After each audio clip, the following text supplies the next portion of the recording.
your greatness is only a thought away. Your greatness is only words away. Your greatness is right around the corner. Whatever you want, you go get it. Because it's right there. Because if you don't believe in what it is you do, your kids cannot believe in it.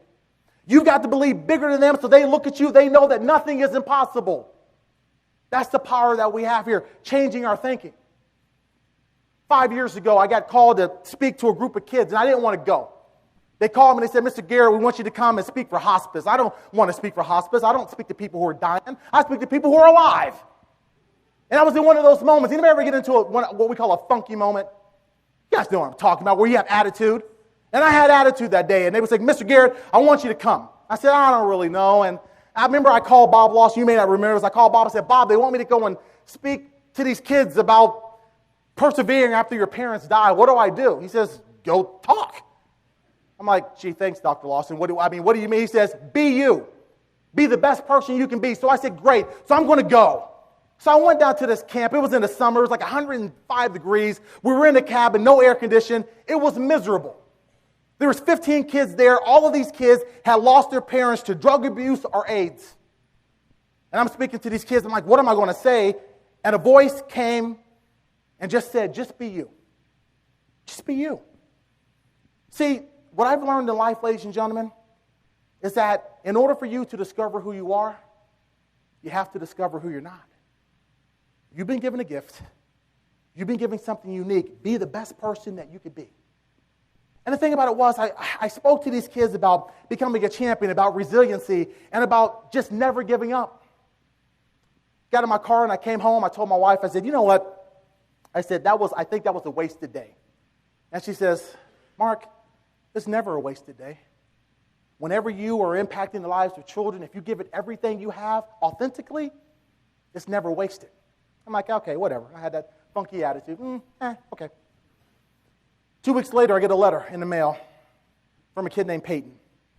One of the kids that was in the audience, I opened up the letter and it said, Mr. Garrett, this is Peyton. I don't know if you remember me, but you spoke at our conference.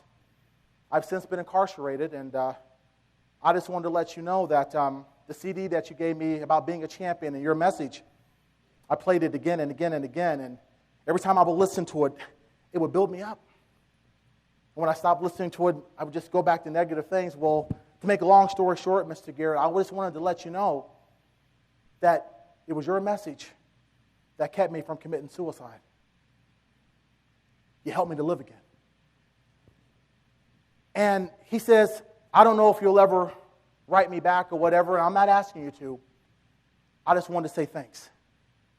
Peyton gave me his address, his phone number. Come to find out, the caseworker that was on his case, I had trained 6 years prior to that. You talk about the butterfly effect. You talk about something that's magical. See, if there was no Miss Ritchie, there would never have been that transformation. And I remember when I got that letter and I read it, I showed it to my wife. My wife came over and she says, I told you. And I wrote Peyton back and I started mentoring this kid. And I didn't realize at the time that not only did Peyton lose both of his parents to AIDS, here's a kid who at that time was 14 years of age who was living with full-blown AIDS. I didn't even know it. Here's a kid who said he was going to kill himself, but he's still living. And today, Peyton is in college. He's doing well, and he wants to become a social worker. He wants to make a difference for children. So you can't tell me that this doesn't work. You can't tell me that this doesn't happen. See, my specialty, I do a lot of work in foster care. I'm speaking at a foster care camp, and there was a young lady who was at the camp, and she hears me, and I end up going to Brown County and speaking because someone called me to speak there, and then I did some work with supervisors, and now I'm here. You never know the impact you can make through what it is you do through this act of service. You have no idea. It is amazing. And see, the thing about it is when we change the way we think about certain situations, no matter how they look, great people come together during times of adversity. Our educational system, this is the time when we have to fight more than ever before. Why? We're not fighting just for our jobs and for ourselves, but we fight for each other, yes, but we fight for the children because they are the future. We fight for the kids who haven't even been born yet. Purpose, life, legacy. Your legacy will live even after you're gone. George Washington Carver, what a phenomenal story. He was in a burlap bag, and they threw him in a burlap bag. Are you kidding me? Billions of people were saved because how all of us intricately come together, each doing our own thing, affecting cause of life, the trickle effect. There's a movie called Pay It Forward. If you haven't seen it, the kid from The Sixth Sense was in it. It was a phenomenal movie. That's how life works. All of you have the power to make a difference. I'm excited about that. The gentleman right here, this guy, stand up, sir. You guys know who this guy is?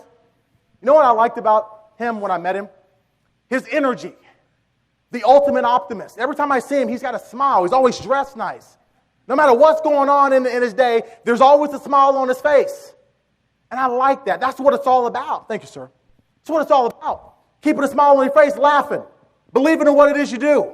Understanding that that's what it's all about. The magic in teaching. The greatness that's in you. Changing the way we think. See, America, you know what makes America great? America is great because of the people that are in it.